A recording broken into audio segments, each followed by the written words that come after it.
guys, it's me, the Gaming Turtle. Today I'm going to show you how to use a piston. What a piston does is it moves an object up and down or sideways if you want, or it can even be slanted. So today is a quick little basic tutorial on how to use a piston. There might be some other advanced ways to do it. I don't know any other ones, but let's get into it. So everybody, this is just a little base room and area where I can show you how to use a piston. So the first thing you're going to do is pull out your maker pen, go to Gadgets, Gizmos, and then pull out a piston here. So you can have it either going up or sideways, which I'm going to show you how to do both right now with two whole different objects. So this is just the basics. You do not have to use the objects that I am using. So yeah, basically you're just going to want, you don't have to be two pistons, but I'm going to show you how to use one going up, one going sideways. They're basically the same thing, just one's pointing up. But you're going to have to go to the other chips, second page, spawn in a state machine here, and then you're going to want two different states. So you're going to want to go to the wire tool, wire the base of the state to this one to this one, and this one to this one. And you see they're constantly going back and forth. So first things first, what we're going to want to do here is put the value 1 pin to this one. That we're just going to do the one that goes up first. And then put the value 2 to the speed. And what this does is it gets the speed from here, and then this is what turns it on. The value, just set it to 1, or you can set it to really any number, it doesn't matter. But this matters. So this chip is going to be up. This is going to be just 100. It doesn't have to be 100, but this one here is going to be 1 and then minus 100. So it goes back that speed. So you see, we still have these two chips moving. So what we can do to solve that is first things first, we're going to go up here and set this thing's height to 2. If you use the configure tool, you can just set the height here to however high you want it to be. So for here, I'm just going to set it to 2 for this tutorial. It really depends whatever you're making.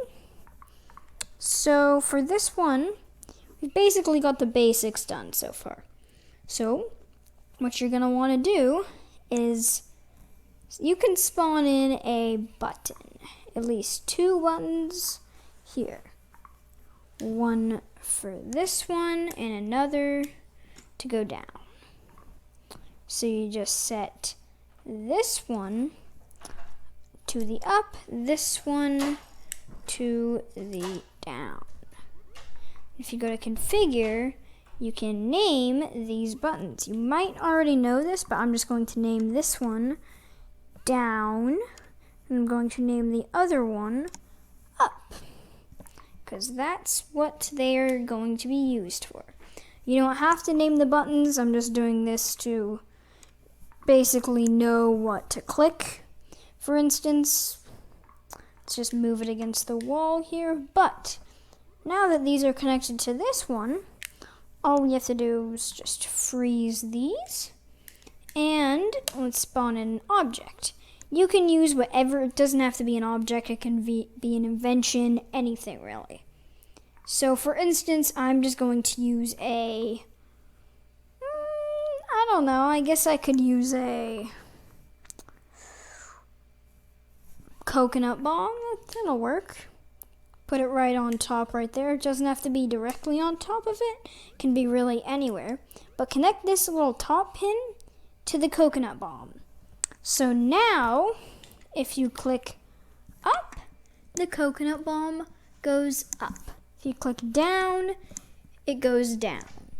Pretty simple. And then I'm going to do this for the one that should go to the side.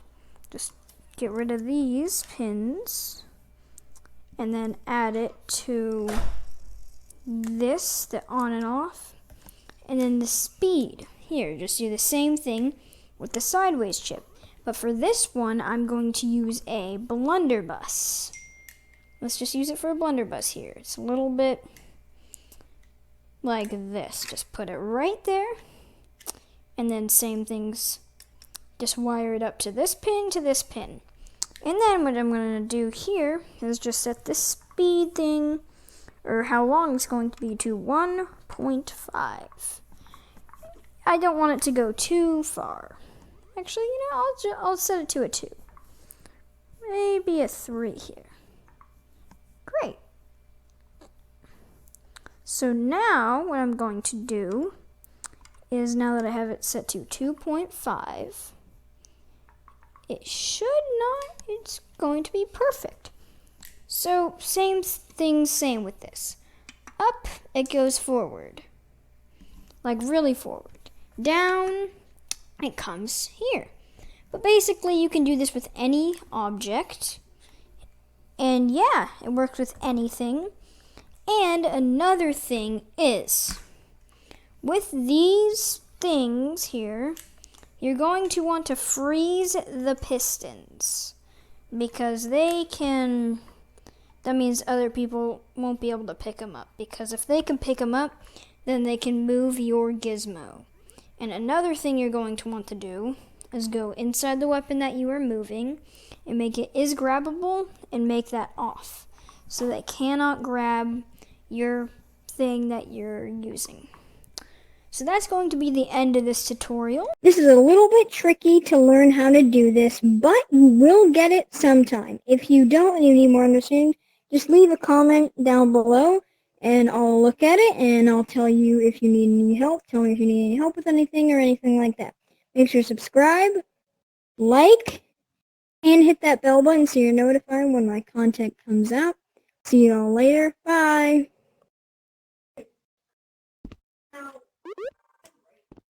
What? Why?